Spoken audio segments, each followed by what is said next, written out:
Hi, everyone. I'm Brene Brown, and this is Unlocking Us. And guess who I have with me this week? Y'all say hi. We're back. My sisters are here. Yay! We are coming back to do a follow-up to the Summer Sister Series on the gifts of imperfection, because we got a lot of questions in the comments on social media. And so we're going to try to answer as many as we can. Before we jump in, let me remind you about Ashley and Barrett. And how our lives have changed since the podcast. No, yeah, right. I will tell you, this is probably a warning. We're cussy to begin with, but holy shit, we are ass high and taking care of kids in massive transitions right now. And we are really knee deep in some parent caregiving. How are y'all feeling? I'm tired. Ashley was going to retake the wholehearted inventory so she could just see how it changed from the summer and she can get through it. I was like 50%, 50%, 50%. Yeah, no, we're in a tough spot. Let me tell you a little bit about Ashley and Barrett before we get started. Ashley, when she was 5, came downstairs from school. I'm not reading the bio. I'm just telling you all the story. Ashley, when she was 5 and when Barrett was 5, obviously identical twins, came down the stairs for the first morning of kindergarten. And Barrett had on cutoffs and tube socks and a flannel and 2 braids and high top tennis shoes, getting ready to take the court. She was a baller, still a baller, my pickleball partner. So she's total baller. Ashley came downstairs with her hair loose in locks, a hat, a dress, patent leather shoes, and in case the weather turned, she was carrying a parasol. This is because my mom, and all her infinite wisdom, read Twins and Super Twins when she was pregnant with Ashley and Barrett about kind of the dangers of. Little did they know. Little did she know at the time. Do you think the book has really described the dangers of twins? Yes, as an older sister, I would say that the subtitle is Twins and Super Twins: the danger of twins. Google that. The genetic anomaly that wreaks havoc. No, not kidding. I'm just kind of kidding. But it was just, that's how different they were and how funny it was. But my mom was really careful that they could, dress themselves and they had their own personalities. And when did she start separating y'all in classes? I don't think we were ever allowed to be in the same class. So I think it was from the beginning. She always asked for us to be in different classes. What about don't listen for a minute. Shh. What about the episode of This Sucks?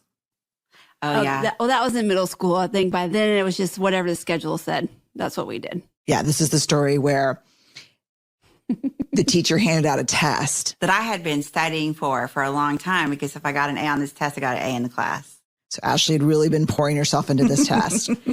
And the mimeograph was bad and barely legible. And Ashley says, "This sucks." And then what happened? I got sent to the principal's office. She got sent to the principal's office. And Barrett, in response, took a marker and wrote a big 0 on her test and took it up and turned it in to the teacher without taking it and followed Ashley out the door. Said, "No, you suck." Actually, I think what I did is I was holding my pencil and I put a ruler on the top of it, and I just sat in my chair and was spinning the ruler on my pencil until she excused me. You got yourself kicked out. Yeah. So then we were both down in the office. But together. Oh my gosh. I still remember her name. Oh, we won't mention it on here. The name of the teacher? Yeah. No. No, I won't. Whisper it to me in Igpe Atomway. No, don't do it. Okay. So Ashley and Barrett, serious bio. Ashley is an LCSW licensed clinical social worker. Finally, that license got updated by the state. The clinical license, you get your MSW, Master's in Social Work, and then you're a licensed Master's in Social Worker. Then you have to go do a jillion hours of therapy and then sit for a monster exam. Then you pass that, And then the state has to like actually do it on their record. So congratulations on your LCSW being final. She has a Bachelor of Science in Interdisciplinary Studies with a specialization in early childhood education from Texas State University in San Marcos, Texas. Favorite restaurant in San Marcos? Gilbert's. Okay. Oh, I like this sentence. Fueling a passion. Let's do it from like the movie thing. In a world where she is fueled by a passion from working over a decade in Title I schools in HISD, Houston Independent School District, Ashley pursued a Master of Social Work from the University of Houston Graduate College of Social Work. Go Cougs. Go Cougs. Whose house? Cougs' house. Okay. People are going to see you walking right now, either laughing or rolling your eyes and be like, what is that person listening to? She is a senior director of the Daring Way. She leads the Daring Way internship program. That's our program for clinicians and therapists and counselors. She also oversees our internship program with MSW students who get trained in our work, and they deliver the work at different therapy groups around Houston. It's incredible. Oh, Barrett's telling Ashley, get close to it. Why don't you pull the microphone towards you? And you have to. Can I just hold it and dance? Yes. That will. Dancing Queen. That's my ringer for Ashley when she calls Dancing Queen. Barrett's is brown-eyed girl. Just too much information. Shit, man, we're not even through the bios yet. Okay. Barrett, in a world where I'm always losing my mind, Barrett Guillen is chief of staff for Brene Brown Education Research Group. With her team, Barrett runs a big team. Barrett supports both me and the organization by helping prioritize competing demands, managing relationships, and building connective tissue and strategy across all the business initiatives. She has a bachelor's and master's degree in kinesiology from the University of Houston. Whose house? Cougs' house. After more than a decade in education in the Texas Panhandle, Barrett and her family made the move back to Houston. What do we say about that, Ashley? Hell yeah. About time. Yeah, come on back. To join our team and help make the world a braver place. You can find her most of the time with her family, us and her immediate family and the big extended family, enjoying her daughter's games. It's not unusual if she texts me on Saturday morning saying, can't talk, have 2 soccer games, softball game, and something else. I don't know, basketball. Frankie, her husband, makes great burgers, and she likes to float in water, any water. Mostly it's the bathtub. No. Do you take a bath? No. Are you a bather? I'm not a bather. Oh, me neither. We were raised like, don't be in that dirty water. Like are you? Do you like to take a bath? No, I don't like that. If I do take a bath, I have to take a shower after. And she's my pickleball partner. Did I mention that? Okay, let's get started. All right, questions. Number 1. Well, so we found these questions from the sister series over the summer and social media, right? Yeah, did I not say that? I don't think you have. I did. Oh, you did? I did. In the beginning. I don't remember. New phone, who dis? Oh, man, y'all, I'm telling you, we're at the end of, like, if you're out there, like, let's just do this, like a little solidarity. No one will know what you're doing. If you're out there and you're taking care of kids and parents, just stop wherever you are for a second, even if you're walking, driving, clean your house, and just reach over and pat yourself on the back a couple of times. Come on, Ashley and Barrett. Just, yeah. And then take the heel of your hand and knock it really hard up against your forehead. That's more like it. Yeah, we are really. And we're having you can leave that in there. They know mine by now. It's not good over here right now. We're having a specifically hard day right now, right? Yeah. Yeah. We've got Gabby, Barrett's daughter, in a new school. Yes. And we're dealing with like kind of new parent health issues that are tough. Yes. Yeah. So if you're doing all that stuff too, we feel you. All right, let's jump into this first question that we received from the Summer Sister series On social media. On social media. Okay, number 1, like you really want our advice. That's what I would say right now. Okay, number 1. What do you do when you're not a perfectionist, but you're always looking for that something else to be happy? Oh, man, I'm so terrible at that. Pass. Got it. Go ahead, Barrett. We're all doing the nose goes, and we're all big card players, so we're looking at each other like, pass. Yep. Because we're all bad at it. We all do this. Yeah. I mean, I can tell you that I don't think you have to struggle with perfectionism to always be looking for that panacea or that thing that's going to make everything better. And so I guess we can like collectively talk about what our therapists have told us and pass that along. I'll give you their names and you can Venmo them after this is over. I know that I'm always looking for that something. I look for that when I don't have the emotional or physical energy to turn toward my life to understand what's not going well. Because normally it's not that my life is not joyful or it's unhappy. It's something's going on that I want to numb or replace. Like I think, oh, if I just redid my office or if I got a new car or if I change my hair or, I mean, it's usually because I'm running from something, not towards something. So Totally. you can never find the thing that will make you happier because you're not actually running towards something intentional. You're running from something you don't want to dig into. That's my experience. What about y'all? I would totally agree. Usually, if I'm finding myself struggling with perfectionism, it's because I need to stop and say what's happening in my life right now that I'm not dealing with and why am I trying to numb it? Yeah. Like, what is it that I can't control that's scaring me right now? Yes.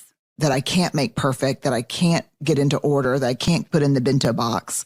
What is it that I can't control right now that's driving these behaviors? And sometimes it's not perfectionism. Sometimes it's foreboding joy. I mean, it's all under the armor, but it's like all of those things for me. If I am trying to find something else to make me happy instead of just finding the gratitude in the daily moments or overall, it's because I'm armored up for some reason. Same.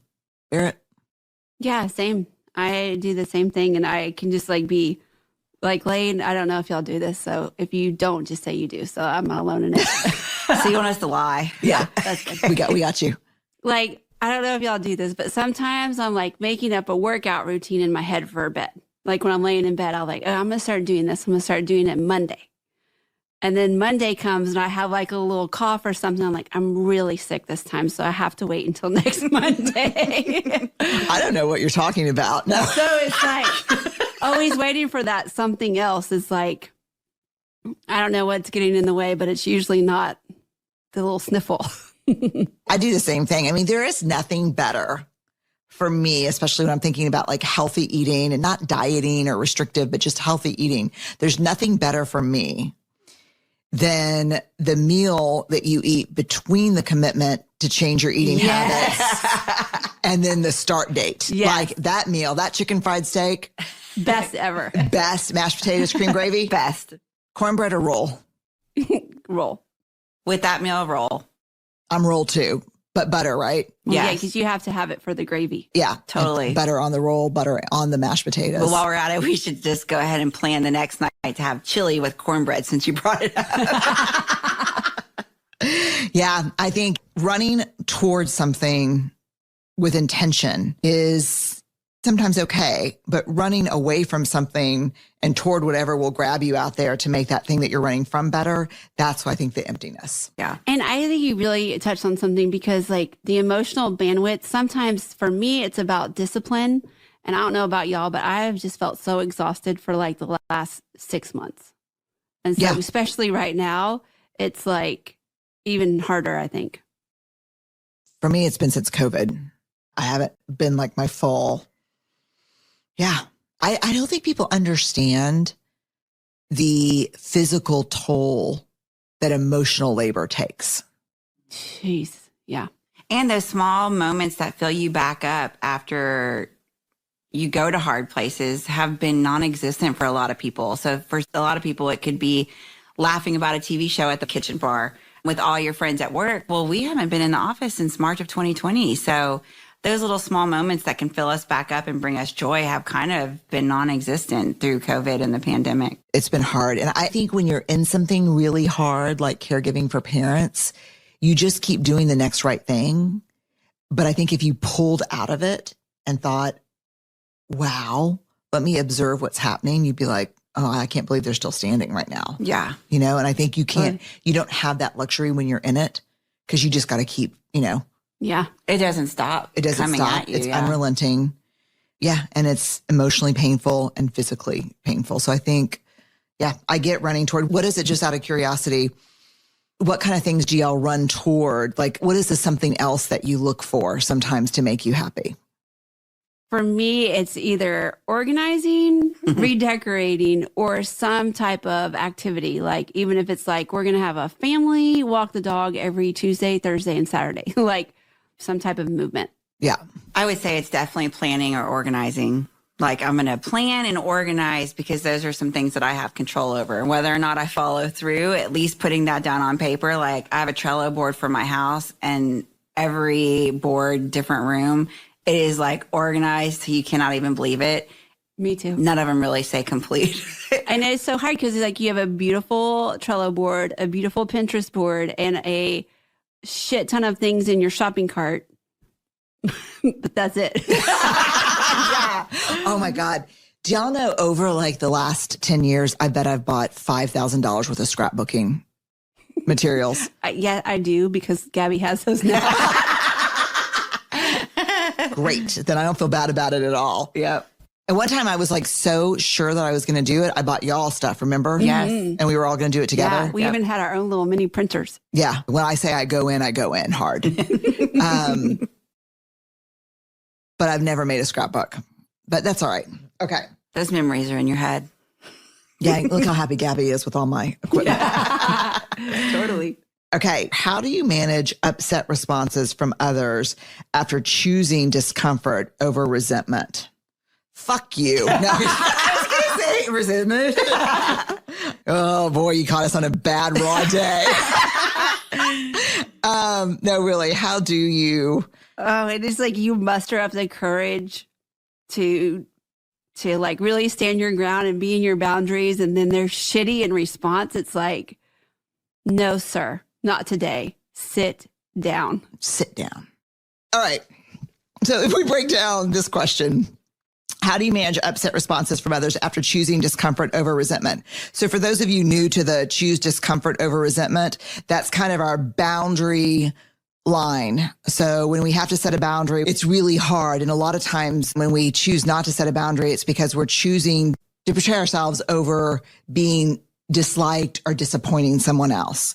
So our motto is just choose discomfort over resentment. So it's a minute or 5 minutes of discomfort over what ends up, I think, cumulatively being a lifetime of resentment, right? Yeah. And so this question is when you say, you know what, I appreciate you asking, I can't do that.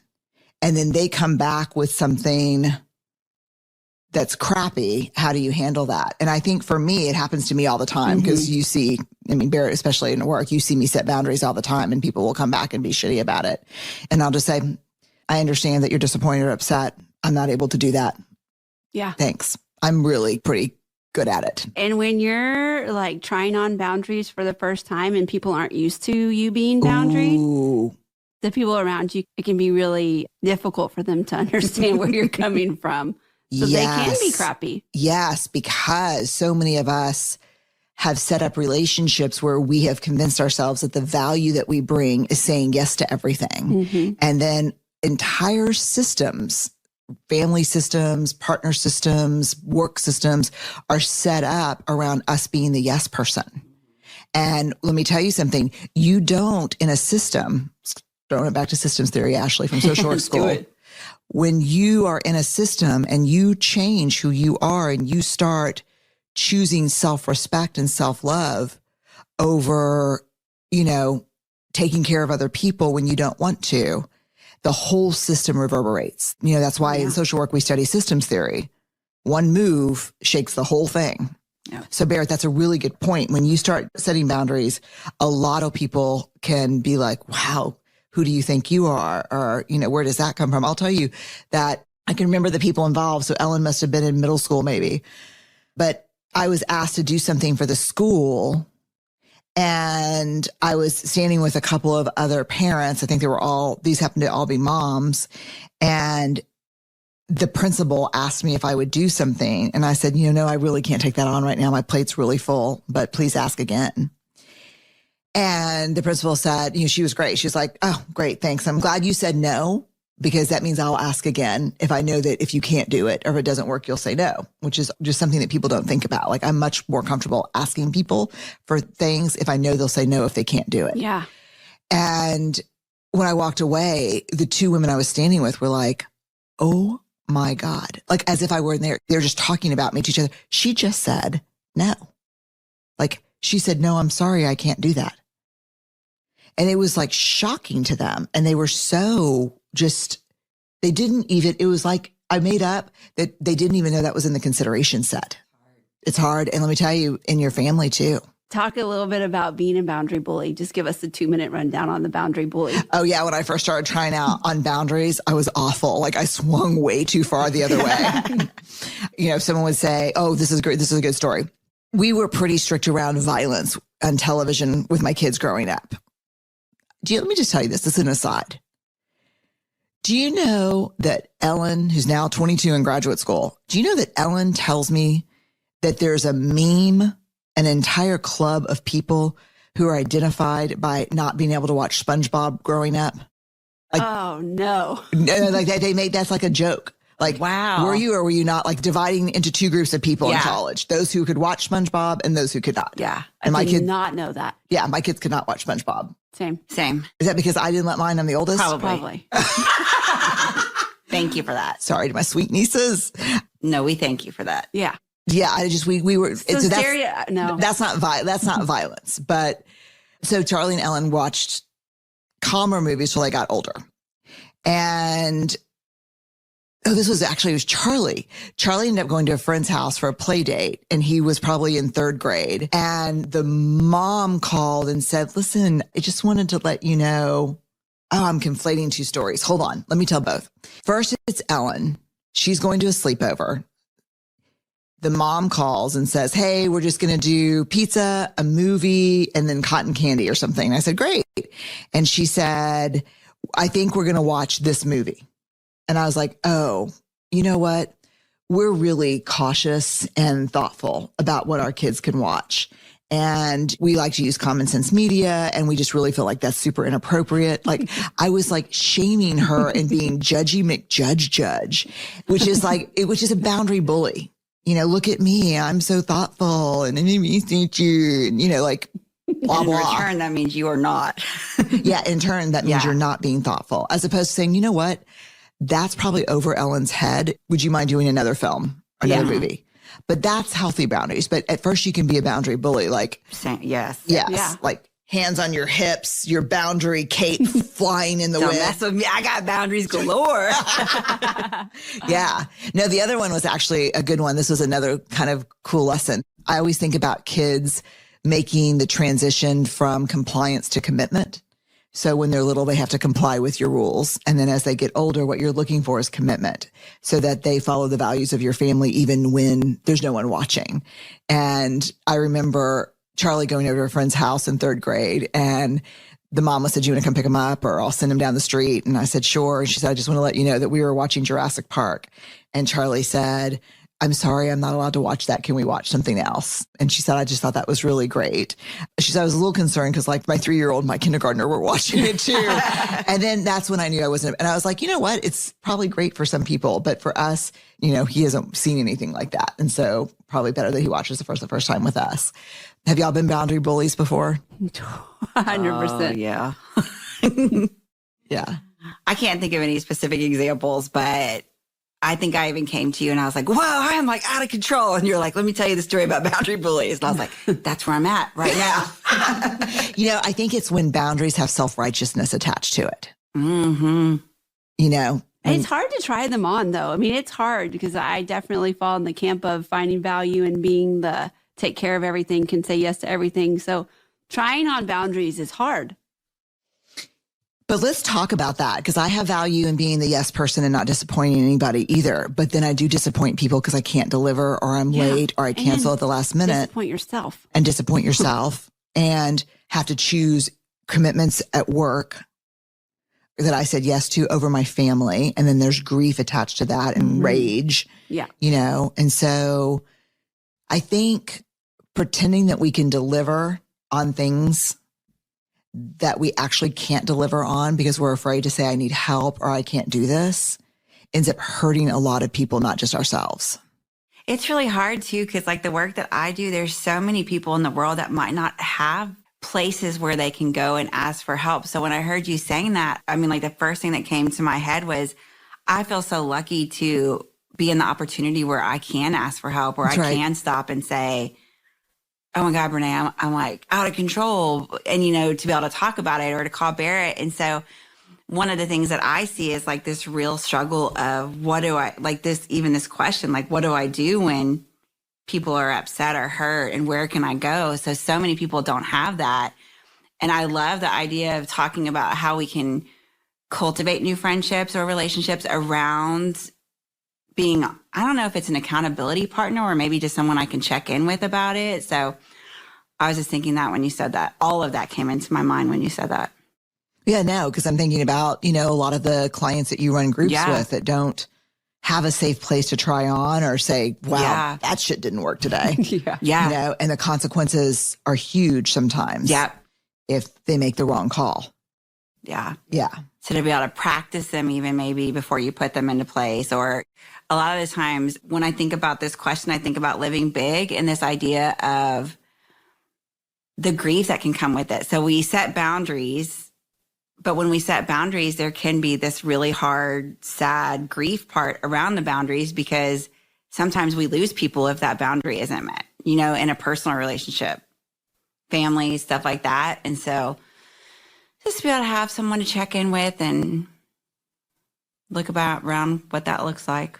Yeah. I mean, because there is a reality and we've all lived it where you say, you know what, this behavior is not okay. I'm not going to subject myself to it.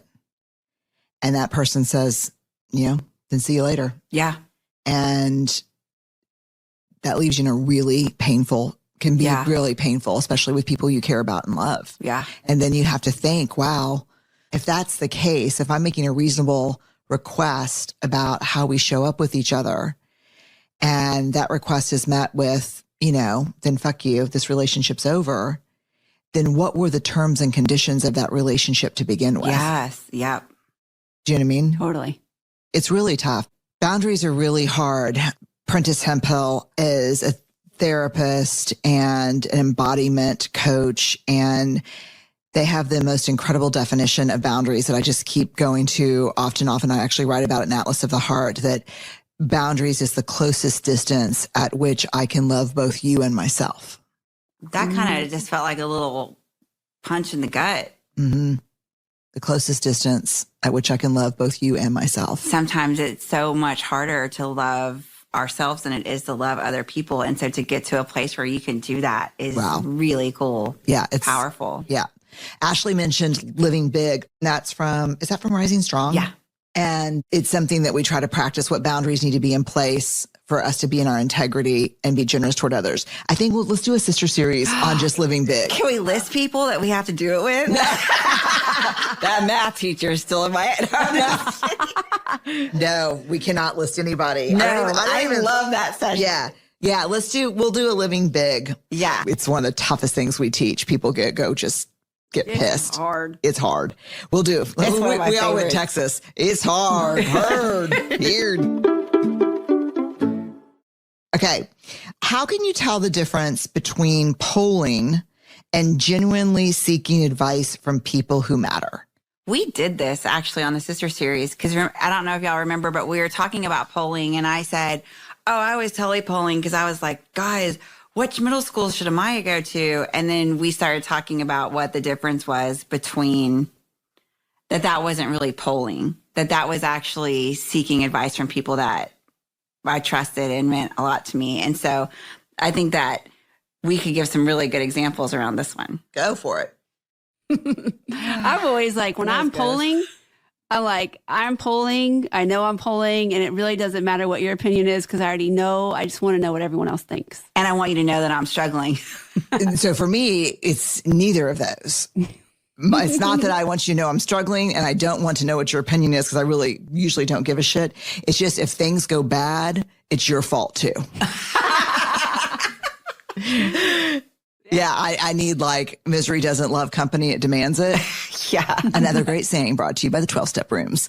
But it's true. I just want to be like, well, I mean, I don't remember her name, and I don't know who she is exactly, but I saw her at the bus stop. And, like she said. Yeah, I want backup. I want backup in case things go wrong. I want to be able to share the blame. I think for me, it is totally about my own struggle around you.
As someone, I seek a lot of advice. I mean, I did it to earlier today. Like, I really will call people whose opinions really matter to me and say, can I run something by you? I've got a gut on it, but I want to see if I'm missing if I'm not zoomed out enough to see something, or if I'm missing any data points, or if you've got some questions that I need to be thinking about that I haven't answered yet. So as someone who seeks a lot of advice and mentoring and coaching and therapy, I really respect that. And people, you could see in the comments when I posted something about this that people got it confused between polling and asking for advice. But polling is when you're looking for an answer that only you can give yourself. It's really about self-trust. It's really about self-trust. And when I'm asking a coach or a mentor or a colleague for advice, my asking is not a reflection of my absence of self-trust. My asking that specific person is a reflection and a function of my self-trust. Yeah, Totally. Does that make sense? Yeah. Totally. So I think maybe the core, and I'm just coming to this as we're talking, is that asking for advice or seeking counsel or mentoring will feel good when it's a function of self-trust. When it's because I don't trust myself, that becomes pulling. Yeah. It's a good one. Yeah. All right, last question. How do you be authentic with people who are absolutely not authentic? Oh, yeah. I mean, it just disguises itself in so many different ways. The lack of authenticity. I mean, First of all, I don't know that there are authentic people and non-authentic people. So maybe we'll reframe the question. Yeah. I can be both. Yeah. Let's reframe the question is, how do you practice authenticity with someone who's not practicing authenticity? And that way, refrain from dividing people into authentic and not, because we know from the data that authenticity is a choice that we make every day, sometimes every hour. And we can all chameleon out very quickly, right? Raise your hand if you can. Like, that's all three of us have hands up. So I have to say that, and y'all check me on it. Like, I'm giving y'all permission to like call me out on the live on the podcast. Yeah. I think I'm pretty authentic most of the time. I agree. Yeah. I like, maybe it's just age. I don't know, but it's. I know, I'm so tired. I'm like, this is just what you get. This is what you get. Yeah. So I don't think I think I'm pretty authentic all the time. And I have a lot of privilege to be able to do that because I'm successful and I have influence in some areas. And so I get to be who I want to be. And really, and if you don't like it, tough shit. In 99% of the places I'm in, really tough shit if you don't like it. I will say that I didn't get here by being inauthentic. I think I used to be really inauthentic. I could be pretty much, I mean, just to survive growing up, I think in our family, I could be anything or anyone you needed me to be on the drop of a dime. And I could read people very quickly and be that. wild girl, good girl, you know, beer Country drinking, girl. pot smoking, country girl, whatever what I needed to be, I could do it. But I think that the ability to do that did not lead to my success. But really, when I look back at the hard work I've had to do and the biggest threats to myself, my marriage, my integrity as a parent, the biggest threats to myself and my success have been being inauthentic. That's really led to almost every failure, major failure I've had. The failure of my first book could go back to two types of armor that I can almost not be around these days, which is hustling and proving. Tough for me too. Tough for you too? Like when people are constantly hustling for their worth and validation of their importance, and they're constantly proving and being knowers instead of learners. I don't think that was actually my armor. My armor was more of the good girl, say what I'm supposed to say to make you feel good about yourself. I was always really curious and a learner, but I was a prover.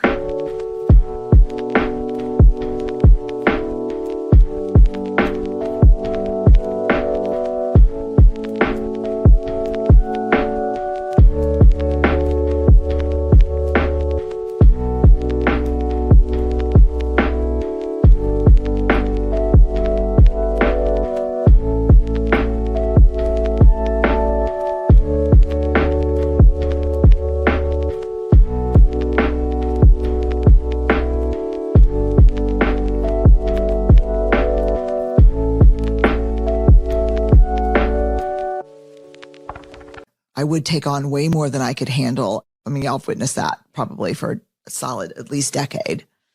Bear's looking at me like that shit's not over yet. I did not. She kind of did. I'm getting better at it. There's no eye contact being made right now, y'all. Everybody's looking at their mic. I can slip into it for sure. I don't like to disappoint people. I'm having these thoughts right now about how being authentic relates to trust. Here's my question. Good question. That's a good linkage. Yes, because it's like, if I have trust in you, or I think I have trust in you, and I think I see exactly who you are and you're being authentic, but then all of a sudden, you're actually not asking for what you need, and you're not doing what you say you're going to do, then are you really being authentic? Does that make sense? It reminds me of Daring Greatly, where you talk about, like, if you're not also in the arena getting your ass kicked, then I'm not really interested in your feedback. It reminds me of that a little bit. Like, it's not like people just wake up every day and say, oh, it's so easy to be authentic. I mean, people work at it. It's hard. It can be a struggle. And to show up authentically and be around people that aren't reminds me of that. Like, I'm not interested in being around you if you can't also do the work and being authentic. Sometimes we don't have a choice. But when we do, it would be a great idea if we could get to a place where we didn't surround ourselves with people that showed up like that. But when we are like at a work thing or something, or have partnered up with somebody through business or whatever, and we have to be around them, then I could see that trust coming in for sure around what you were just saying, Bear. Yeah. I'm really thinking about it. It's such an interesting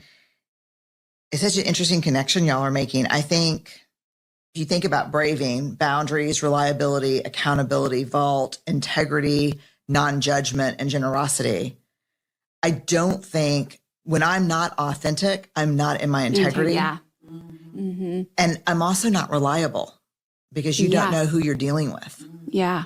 You know, let's say it's me and we work together and I'm not being authentic. I'm proving and knowing and, you know, I'm going to handle everything. I'm not being reliable, actually. I think I'm being super uber reliable, but I'm being negative reliable because you know those plates are going to fall. Oh, yeah. It's going to be a big ass collision. It's going to be a big ass collision. And so I do think authenticity is a prerequisite for trust. What's interesting to me, Ashley, about what you said is not everybody can be. So think about this. You know, we've all worked in a lot of organizations, and Barrett, you and I have been into 100, where they ask for authenticity and they want people to be real. And yet they've built cultures where real is white, male, buttoned up, and anything that doesn't look like that is not, oh, Brene's being authentic. This is who she is, and let's celebrate that. It's Brene's bossy. Brene's, Brene's pushing. Brene's asking too many questions. Brene doesn't know her place. And then all of a sudden, if you expect authenticity, whether you're, leading a company or you're a friend, then I think you better expect discomfort. And if you're not willing to expect discomfort, and you're not willing to look at your part in how you quash authenticity on people's part, you shouldn't ask for it. Very much about the podcast we did about stop telling women they have imposter syndrome. Like, don't tell me I don't belong here. And then when I'm like, shit, man, I don't think I belong here, say, oh, do you have imposter syndrome? You should listen to this podcast on Dare to Lead. It's incredible. I mean, I learned so much about that. It's on Dare to Lead, and it's with Rachika Tulshan and Jody Ann Burry. And it's just, they both work in the equity, inclusion, belonging space. And it's really good. So this is what this reminds me of. Yeah. It really resonated with me, the authenticity, integrity piece for braving. I thought that was really helpful. And being in the arena, because it's almost like, let me ask you a question. What's the number one trust in earning behavior for leaders? Asking for help. I ask for help a lot, I feel like. But you know what? I ask for help a lot too. Yeah, Same. I agree. Yeah. But I think we've all really gotten better about asking for what we need. For sure. Yeah. Even with each other, and like we'll just come full circle, like even with, taking care of parents. Yeah. We have, you did it today. I sure did. Like we were in the middle of a minor crisis. I was like, I'm going to have to ask for what I need here. If you want to do this podcast today, I'm going to have to let you go. Yeah. I'm like, yeah, great. And then I'll just text. I'll be like, no bandwidth, not me. Tag, you're it. Yeah. Yes. That I'm really grateful for that. Me too. Same. I appreciate y'all for that. Yeah. And we have to acknowledge too, there's a lot of people that don't have a tag. Yeah. Mhm. God dang. Tough. Really tough. All right. Thank y'all for being on the podcast again. Oh, and We'll be back with Living Big. Yeah. Oh yeah, we'll do Living Big for sure. Y'all will love that. That is such a crispy, crunchy, aggravating topic. It's so hard. I always love Brene's accent around it too, because she's always like, hell no. Yeah, that's a bad story. That the whole Living Big story is based on the icing swiper. More to come. Do you remember? Yeah. Icing swiper. Icing Swiper, no swiper. Swiper, no swiping. Swiping. Yeah, come on. They were allowed to watch Dora. Yeah.